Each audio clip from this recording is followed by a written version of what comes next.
I think this will be much easier than an IKEA couch, but we'll see if I'm proven right. So this is a cheap feeder bike I bought years ago, but it's never been electrified and it would cost a lot of money to buy a new electric bike. So I bought a Swytch. Here it is. So this is an electric bike in a box. This hub has a motor in it, so let's try that. So why would you convert a great bike to an electric bike? First is you want to save money. A new electric bike can cost anywhere from $700 to $7,000 and beyond.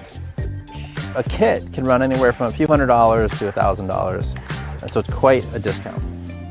The other reason is that you may already love your bike and you don't want to get a different bike and you want to stick with yours. Similarly, if you want a very flexible e-bike, one where you can take the battery off, or you'll only use it on occasion, this is a good way to do that. We have the wheel installed, the sensor installed, all the wires, the mount, display, and it's ready to go. All right, we're gonna give this a go. The maiden ride of the electric Bianchi Vulcan.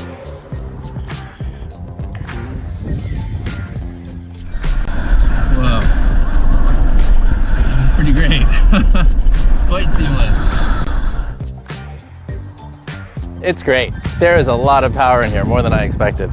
Sometimes it takes some getting used to in terms of all the extra power you get, but other than that, it's a seamless electric bike. I think I'm gonna keep riding.